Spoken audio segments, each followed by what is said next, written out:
ऊधमपुर के जंगल में बकरी और खरगोश रहते थे। दोनों में बहुत गहरी मित्रता थी। एक दिन वह नदी के किनारे पानी पी रहे थे। तभी पेड़ के पीछे छुपा भेड़िया उन्हें देख रहा था। अरे वाह, आज बकरी खाने को मिलेगा। वैसे भी बकरी को खाए कई महीने हो गए। इसे किसी न किसी तरीके से अपने जाल में फंसाकर अपना शिकार बनाना पड़ेगा। चालाक भेड़िया अब बकरी को खाने की योजना बनाता है। तुरंत उसके दिमाग में एक योजना आती है। भेड़िया वही पेड़ के पीछे जोर जोर से रोने और चिल्लाने लगता है। रोने और चिल्लाने की आवाज सुनकर खरगोश और बकरी दोनों सोच में पड़ जाते हैं। उन्हें लग रहा था कि कोई बहुत बड़ी मुसीबत में फंसा है। यही सोचकर दोनों वहां आसपास देखते हैं तो उन्हें पेड़ के पीछे भेड़िया नजर आता है। दोनों उसके पास जाते हैं। तभी बकरी भेड़िया से बोलता है, अरे क्या हो गया तुम्हें? तुम इतना चिल्ला क्यों रहे हो? चिल्लाऊं नहीं तो क्या करूं? मेरी माँ को पापी शेर खा गया है। मैं अनाथ हो चुका हूँ। अब मेरे पास ना तो कोई दोस्त है ना ही माँ।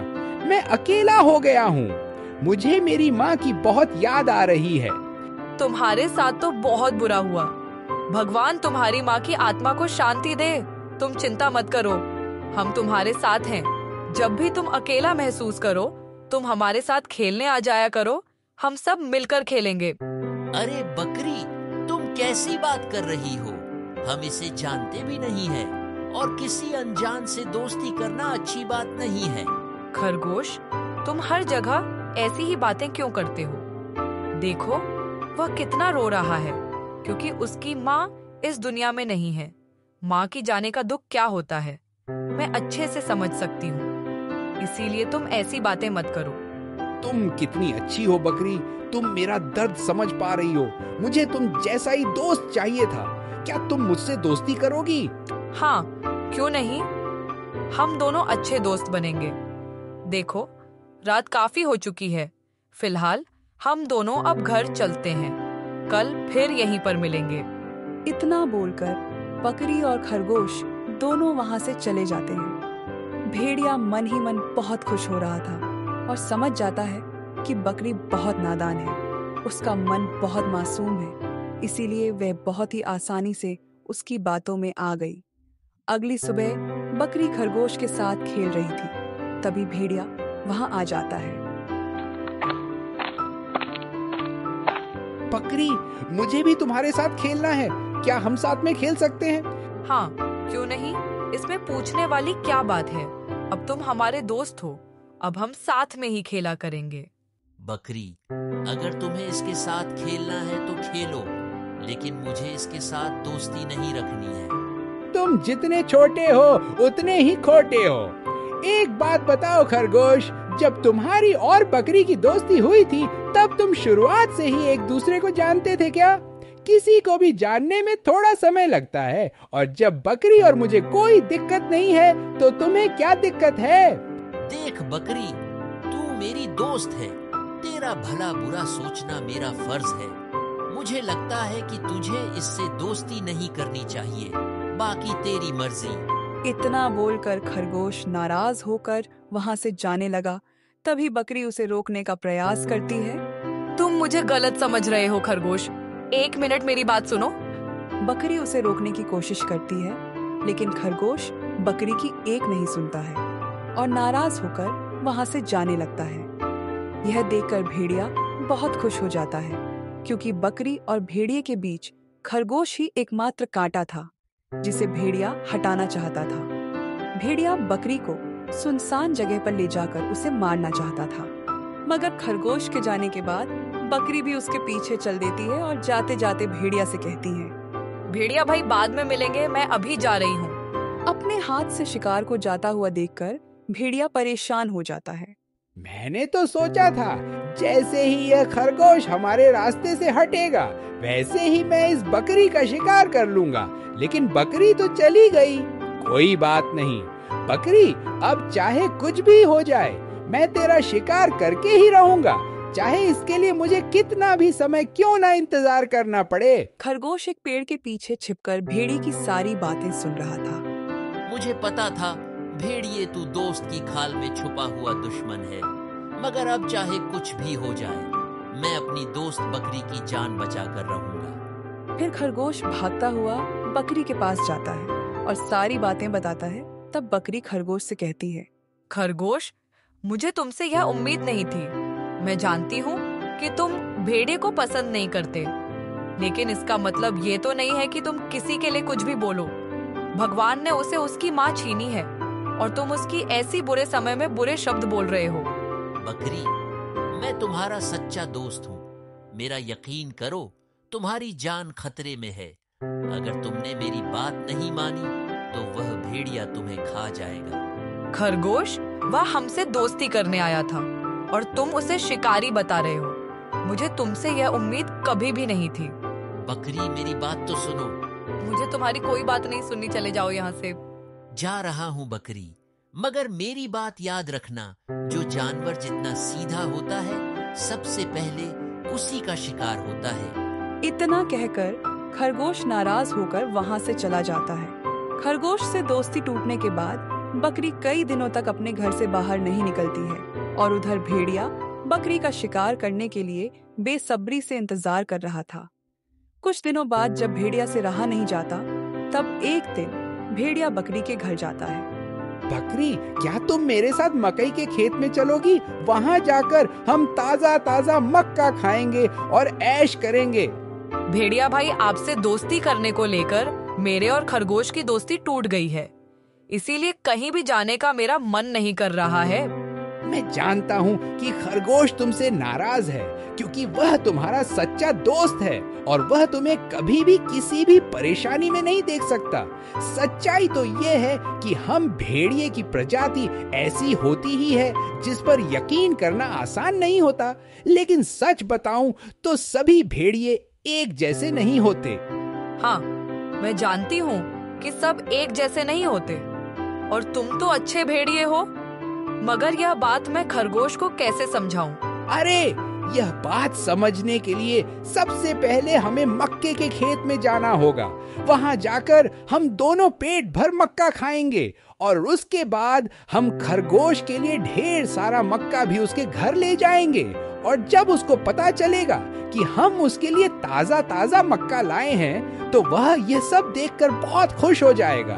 ताजा ताजा मक्का देखकर बकरी बहुत खुश हो जाती है और पेट भर के मक्का खाती है। भेड़िया अपने नापाक इरादे से बकरी को देख रहा था। नादान बकरी, तू पेट भर के मक्का खा ले, फिर मैं तुझे पेट भर के खाऊंगा। भेड़िया भाई, मेरा पेट भर चुका है, चलो अब घर चलते हैं। तुम्हारा पेट तो भर गया है, लेकिन मेरा पेट अभी भी खाली है। अच्छा, तो तुम भी ताजा ताजा मक्का खा लो ना भैया। शायद तुम्हें पता नहीं है, मुझे मक्का जरा भी पसंद नहीं है। अच्छा, तो तुम यहाँ सिर्फ मुझे मक्का खिलाने के लिए लाए हो? हाँ, तुम मेरी दोस्त जो हो। तुम कितने अच्छे हो भेड़िया भाई। अच्छा, ये बताओ तुम्हें क्या पसंद है? मुझे बकरी का गोश्त खाना बहुत पसंद है, इसलिए मैं तुम्हें खाना चाहता हूँ। क्या तुम मुझे खाना चाहते हो? मगर मैं तो तुम्हारी दोस्त हूँ ना। तू बड़ी भोली है बकरी। अरे भाई, तुमसे दोस्ती सिर्फ खाने के लिए ही मैं की है। चल, अब जल्दी से मेरे पेट की आग ठंडा कर दे। इतना बोलते ही भेड़िया बकरी को अपने पंजों में दबोच लेता है। तुम्हारे दोस्त खरगोश ने सही कहा था कि मुझसे दोस्ती मत करो, मगर तुमने उसकी बात नहीं मानी और आज मौत के मुंह में फंस गई हो। तुमने मेरे साथ धोखा किया है। भगवान तुम्हें कभी माफ नहीं करेगा। काश मैंने अपने सच्चे दोस्त की बात मान ली होती। हाँ, मगर अब पछताई का हुई जब चिड़िया चुग गई खेत। अब तुझे मुझसे कोई नहीं बचा सकता बकरी। खरगोश को मालूम था कि भेड़िया बकरी को कभी भी मार सकता है, इसीलिए खरगोश ने बकरी को भेड़िए से बचाने का इंतजाम पहले ही कर रखा था। खरगोश ने भेड़िए के नापाक इरादों के बारे में पहले से ही शेर सिंह को बता रखा था। जैसे ही बकरी की चीख सुनाई देती है, वैसे ही जंगल के प्राणी बकरी को बचाने के लिए वहाँ पर आ जाते हैं। रुक जा भेड़िए, अगर बकरी को खरोच भी आई तो तेरा बचना मुश्किल है। अरे मगर तुम सब यहाँ कैसे आ गए? दोस्त मुसीबत में हो तो सच्चे दोस्त हमेशा काम आते हैं भेड़िए। हाँ भेड़िया, खरगोश और बकरी हमारे दोस्त हैं, इसीलिए कहता हूँ, अगर तू अपनी जान बचाना चाहता है तो बकरी को छोड़ दे और चला जा यहाँ से। अरे भागो यहाँ से, वरना ये सब मिलकर मेरा कच्चों पर बना देंगे। भेड़िया से जान बचाने के बाद बकरी की जान में जान आ जाती है। आप सबका बहुत शुक्रिया। शुक्रिया कहना है तो खरगोश को कहो, अगर सही वक्त पर आकर उसने हमें नहीं बताया होता तो शायद तुम आज जिंदा नहीं होती। थैंक यू दोस्त। दोस्ती में no sorry no thank you बकरी, मगर मेरी एक बार हमेशा याद रखना, कभी भी दोस्ती करने से पहले दोस्त को परख लेना कि वह तुम्हारी दोस्ती लायक है या नहीं। मुसीबत में जो हमारे काम आए वही हमारा सच्चा दोस्त होता है। इसीलिए दोस्ती करने से पहले हमें दोस्त को परखना बहुत जरूरी होता है। बकरी और खरगोश सबको शुक्रिया कहकर अपने अपने घर चल देते हैं। इधर शेर सिंह बूढ़ा हो चुका था। वह चाहता था कि उसकी जीते जी वह किसी ज्ञानी को जंगल का राजा बना दे। शेर सिंह की यह बात पूरे जंगल में आग की तरफ फैल गई। जंगल के हर गली और सभी प्राणी इसी विषय पर चर्चा करने लगे कि राजा कौन बनेगा। बंदर भाई, आप राजा बन जाएं। आप चतुर भी हैं और शक्तिशाली भी हैं। हाँ, वह तो ठीक है, मगर मैं राजा बनने के लायक नहीं हूँ। जंगल का राजा तो शेर ही होता है। शेर सिंह को अपने बेटे को ही राजा बना देना चाहिए। हाँ, मगर शेर सिंह चाहते हैं कि जो उनके कसौटी पर खरा उतरे वही जंगल का राजा बने। इधर शेरनी के मुंह बोले, भाई लोमड़ी को भी इसकी खबर लगी और उसे भी जंगल का राजा बनने की इच्छा हुआ। वह तुरंत शेरनी के पास गया और बोला, दीदी, मैं भी जंगल का राजा बनना चाहता हूँ। जीजा जी से कहलवाकर मुझे जंगल का राजा बना दीजिए। फिर शेरनी लोमड़ी को लेकर शेर के पास पहुँच जाती है। लोमड़ी के साथ शेरनी को देखकर शेर सिंह बोला, महारानी तुम इस वक्त यहाँ? हाँ महाराज, मैं अपने मुंह बोले भाई को लेकर आपके पास किसी मकसद से आई हूँ। हाँ शेरनी, बताओ तुम यहाँ साले साहब को लेकर क्यों आई हो? मैं चाहती हूँ आप इसे राजा बना दीजिए। नहीं, यह नहीं हो सकता। मगर क्यों लोमड़ी, क्यों राजा नहीं बन सकता? क्योंकि यह प्राणी हमारे परिवार से ताल्लुक नहीं रखता है। महाराज, यह तो गलत बात हो गई। अगर राजा का बेटा ही राजा बनेगा तो हम में और इंसानों में क्या फर्क रह जाएगा? और आप ही ने तो कहा था कि जो ज्ञानी होगा आप उसे राजा बना देंगे। मैंने यह भी कहा था कि जो बल और बुद्धि का परीक्षा में पास होगा वही अगला राजा होगा। महाराज, याद कीजिए वह दिन जिस दिन आपको शिकारी ने बंधक बना दिया था और उसी दिन मैंने ही आपकी जान बचाई थी। उस दिन आपने मुझे वचन दिया था कि तुम कभी भी कोई इच्छा तुम मुझसे मांग सकती हो। अगर आपको अपना वचन याद है तो वादा निभाइए और मेरे भाई को राजा बनाइए। ठीक है, तुम्हारे कहने पर मैं इसे राजा बनाने को तैयार हूँ, मगर इसे मेरी परीक्षा में पास होना होगा। मैं कोई भी परीक्षा देने के लिए तैयार हूँ जीजा जी। उसी वक्त नदी के उस पार गोलियों के चलने की आवाज आती है। ठीक है लोमड़ी, ये बताओ कि ये आवाज कैसी आ रही है? ये तो बड़ा आसान सवाल है जीजा जी, मैं अभी पता लगा कर आता हूँ। लोमड़ी दौड़ता हुआ नदी की ओर जाता है और कुछ देर में वापस आकर कहता है, महाराज, नदी के किनारे कुछ शिकारी शिकार करने के लिए आए हैं और वह शिकार करने का प्रैक्टिस कर रहे हैं। ठीक है, जाकर पता करो कितने शिकारी हैं। राजा बनने के लिए थोड़ी मेहनत तो करनी ही पड़ेगी। मैं अभी पता लगा कर आता हूँ जीजा जी। शिकारी की गिनती करने के लिए लोमड़ी नदी के किनारे जाता है और कुछ देर बाद गिनती करके वापस आता है। जीजा जी, कुल मिलाकर 12 शिकारी हैं। ठीक है, अब यह पता करके आओ कि कितने शिकारी के पास कितने बंदूकें हैं। अभी पता करके आता हूँ जीजा जी।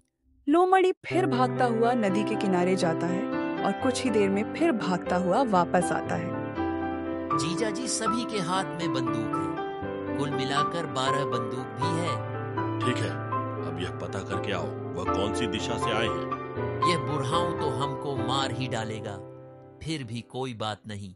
राजा बनने के लिए इतना तो करना ही पड़ेगा। जाकर पता करता हूँ कि कौन सी दिशा से आए हैं। लोमड़ी फिर भागता हुआ नदी के किनारे जाता है और कुछ ही देर में फिर भागता हुआ वापस आता है। महाराज, यह पूर्वी दिशा से आए हैं। ठीक है, अब यह पता करके आओ कि यह अब कौन सी दिशा में जाएंगे।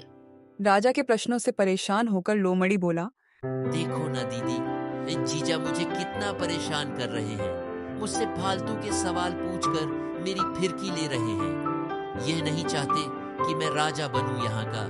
क्यों जी? क्यों? आप ऐसे सवाल पूछकर मेरे भाई को परेशान कर रहे हैं। बेचारा दौड़ दौड़ कर देख लो कितना थक गया ये। यह सब बात चल ही रहा होता है कि तब तक शेर का बेटा वीर सिंह भी वहां आ जाता है। महाराज, सबको मौका मिलना चाहिए। हम चाहते हैं कि युवराज को भी एक मौका मिले महाराज बनने का। साथियों, मैं चाहता हूँ कुछ जो भी महाराज बने वह वीर पराक्रमी हो और मेरे इम्तिहान में पास हो जाए। पिताजी, मैं कोई भी इम्तिहान देने के लिए तैयार हूँ, आप बस आज्ञा दीजिए। तभी वहाँ गोलियों के चलने की आवाज सुनाई देती है। यह देख राजा युवराज से कहते हैं, बेटा, ये जो गोलियों के चलने की आवाज सुनाई दे रही है ना, जाओ पता करो कि कौन गोलियां चला रहा है। जी पिताजी, मैं अभी नदी के किनारे जाकर पता करके आता हूँ कि कौन गोलियां चला रहा है। फिर युवराज वहाँ से चला जाता है। काफी घंटे बीत जाने के बाद भी युवराज वापस नहीं आता है, जिससे सभी जानवर घबराने लगते हैं। महाराज, इतनी देर में तो नदी का पता नहीं कितना चक्कर लगा कर आ जाता, और यह युवराज अभी इनका पता नहीं है कहाँ पर है ये। इतने में युवराज वापस आ जाते हैं। बेटा, तुम्हें यहाँ आने में इतना देर क्यों हुआ? पिताजी, कुछ शिकारी पूर्वी छोर से आए थे, वह शिकार का प्रैक्टिस कर रहे थे। मैं उनके पास गया और वो मुझे देखते ही मुझ पर गोलियां चलाने लगे। मैं अपनी जान पर खेलकर उन्हें गुमराह करके पश्चिमी जंगल की ओर छोड़ आया। युवराज की बात सुनकर सभी जानवरों का गर्व से सीना चौड़ा हो गया। देखा महारानी, हमारे युवराज कितने बहादुर हैं। उन्होंने हमें शिकारी से बचाया और वो हमारी परीक्षा में भी पास हुए। इसीलिए आज से युवराज ही इस जंगल के राजा होंगे। फिर सभी जानवरों में खुशी की लहर दौड़ गई।